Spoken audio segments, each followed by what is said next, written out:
mysteries that are hidden in plain sight, and seeing without the aid of our sensory awareness. Let's test that seeing.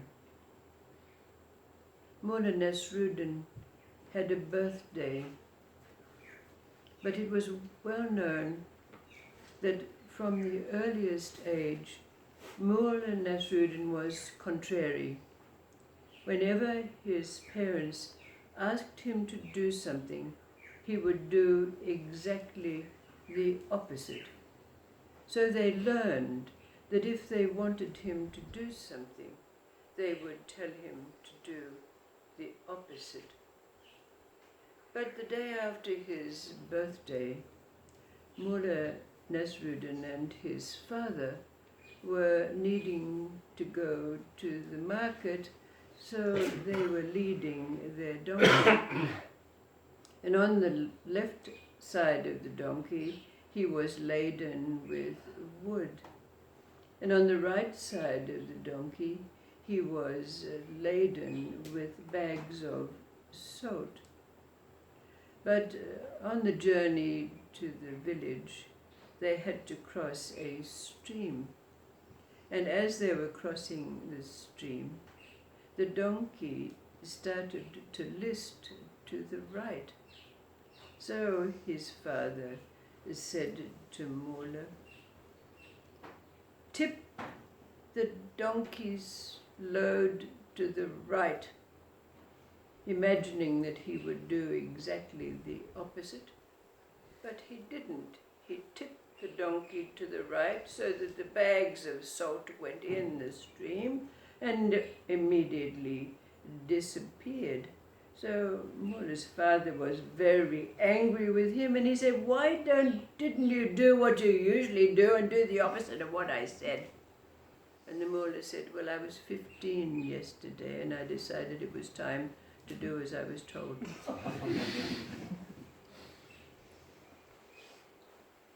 And there's a story in that far-off land of India where there was an old merchant, and he was retired now, but he was held in fairly high regard by the members of his community, as were his adult sons, who had now become merchants in their own right. But this old merchant had a foible, a fetish, a fixation, you might say. He could not resist a wedding feast.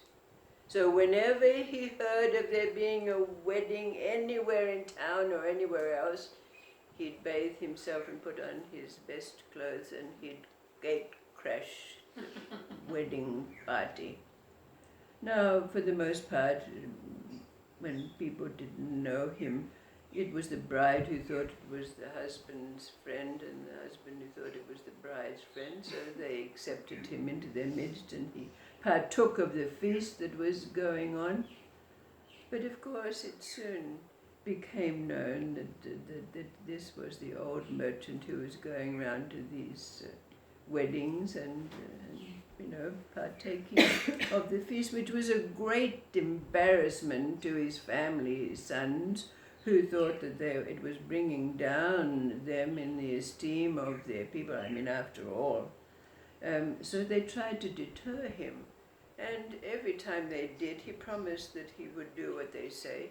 But the next time that there was a wedding feast on, off he went, bathing himself, putting on his best clothes, and going off to the feast and gate crashing. So well, it so happened that his direct neighbors were having a wedding at their house. And to the sons, they decided they would take action with their father. So to deter him from going off to the feast and gate crashing because he wasn't invited, they said, "We will make a feast for you at home. We will cook all the dishes that are going to be served at the feast, at the time, in the sequence that they're going to be served at the wedding." So they got their wives together and they ascertained what the menu would be and the sequence of the service that was to take place. And they sat him by the window, but then somebody stayed by the door so he couldn't get out or so. And so, of course, they did exactly what they said that they would do. As each dish was being served, he was served exactly the same dish. When they laid down the cloth and they put it on the table. But then it was time for the main course to be served next door, and the cook brought out a ceramic tureen with a ladle, and immediately the old man jumped out of the window and rushed over to the neighbor's house and joined the feast. Well, of course, you couldn't do that to your neighbor and send him away. It wouldn't be hospitable, so they allowed him to come in and continued to partaking. It would be much to the great embarrassment of his sons and their families, who immediately shut down the shutters in embarrassment, thinking what their father was doing. But when they came back, they ignored him, gave him the cold shoulder treatment. But of course, after a while, they couldn't resist. They confronted him and said, well, why did you do that? We served the food exactly like it was being served next door at the feast.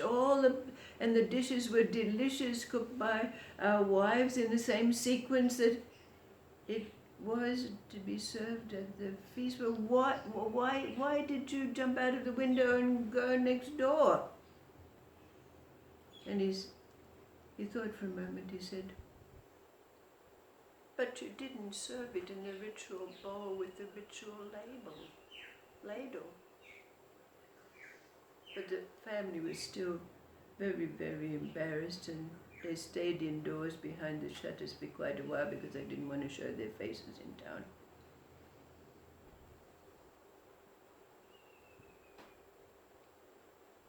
Seeing. Without the aid of our sensory awareness, what do you see? What arises for us in these simple stories?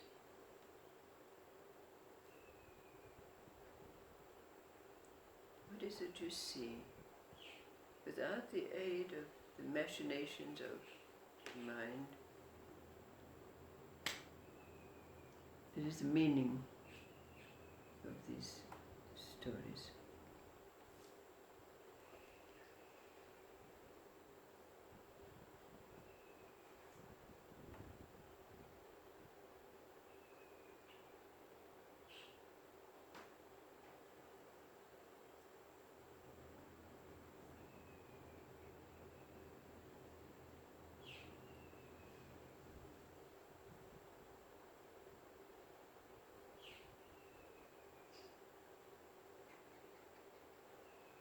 Seeing.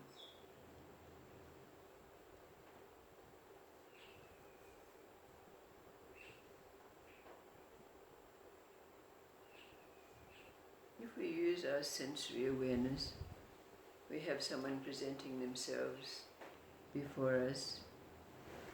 We use that sensory awareness to assess their body language, feel them with our intuition.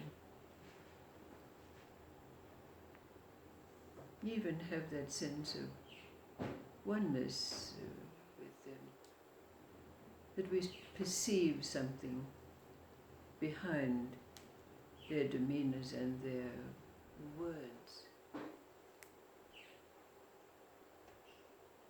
But seeing without the aid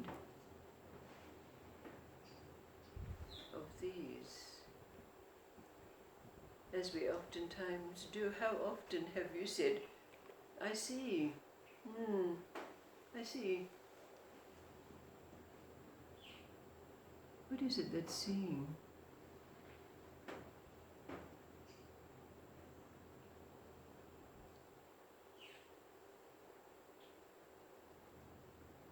Not not awareness.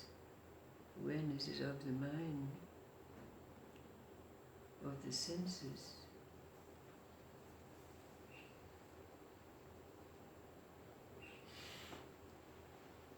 Not our heart, a place of feeling.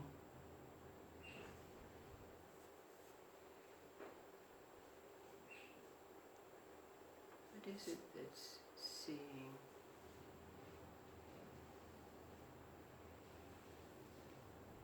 Just the present moment without any filters.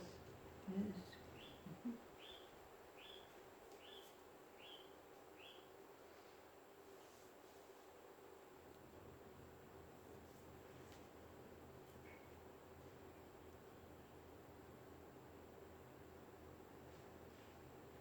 And if this is so, and we're always present,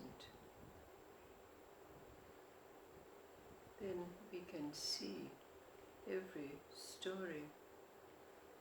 We can see everything. Isn't it so? The all